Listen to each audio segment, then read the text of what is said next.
Be ready? Start. Mr. Vice Chairman, sir, by moving this bill for consideration, my honorable friend has raised a very important question affecting public life. There could be absolutely no matter of doubt that the corruption in public life has become rampant. As a result of this, people in public life have become great suspects. In a seminar which I was attending on code of conduct for policemen, somebody observed that once a man becomes a minister, occupies a seat of power for generations, his economic problems are solved. It may be an exaggerated statement, but it has been our sad experience that people who have occupied high positions in public life, who have become ministers, members of parliament, or members of legislatures, have overnight become affluent persons.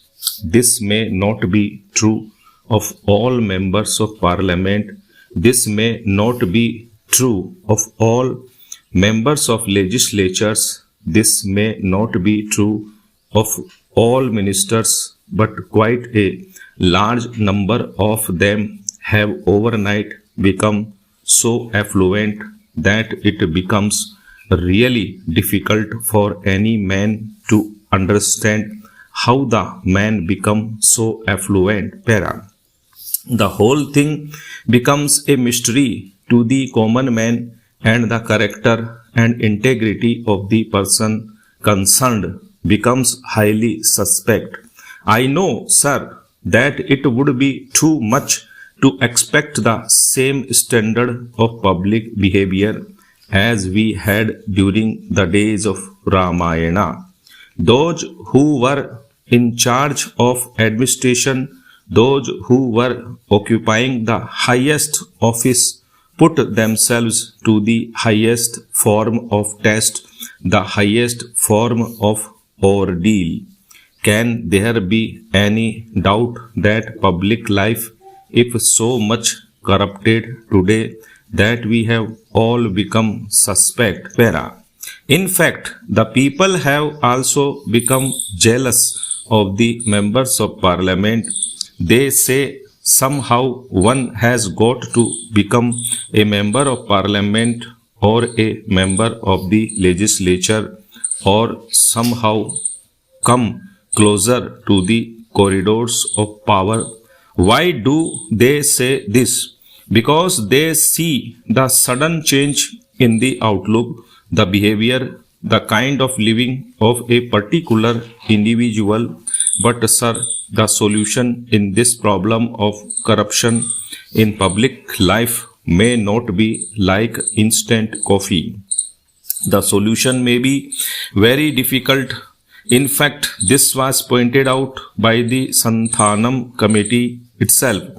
In its report, it made certain recommendations that a certain code of conduct should be there, and that shall be a solution to end corruption in public life.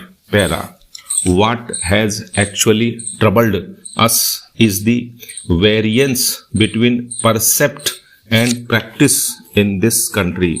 When we discuss philosophy, we rise to Himalayan heights, and when it is a question of personal life, we go to the abysmal depth of the Arabian Sea.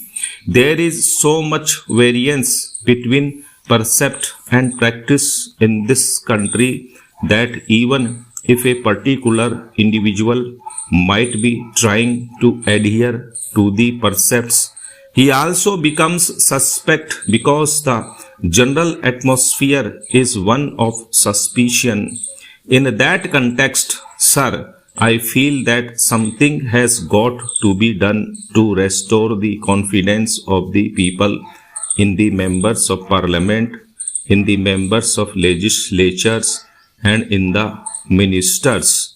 Now my friend made a suggestion that after all we are all answerable to the people in this country, and when representatives come through elections and people vote for them, that is a sure proof of the people's confidence in those elected representatives.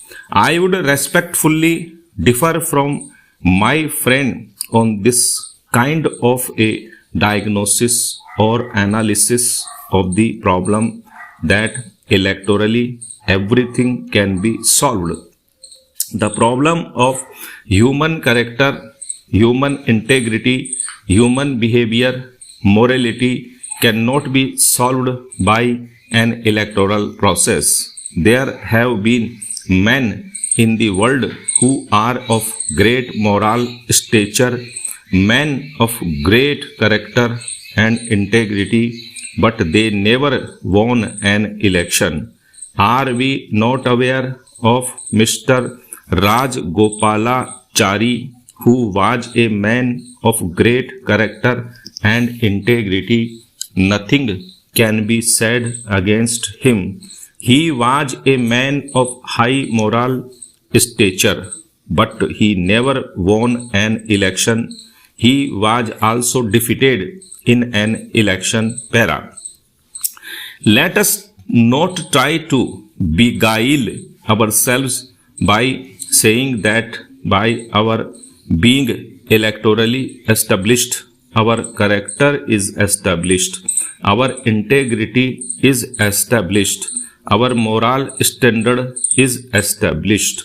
After all, the kind of electoral system that we have in this country itself corrupts the entire political system, the entire politics in this country. How many of us can claim that we limit ourselves to the amount prescribed in the Representation of the People Act when we contest an election? Which member of parliament does not spend above that amount? How many of us file a true return in compliance with the provisions of the Representation of the People Act? Most of the candidates file false returns, and this has been taken as an accepted way of life. Therefore, we should not expect that once it is electorally established that somebody has been elected, he must automatically be deemed to be a man of character, a man of integrity, and so on and so forth. Such a proposition, at least I personally cannot accept. Stop.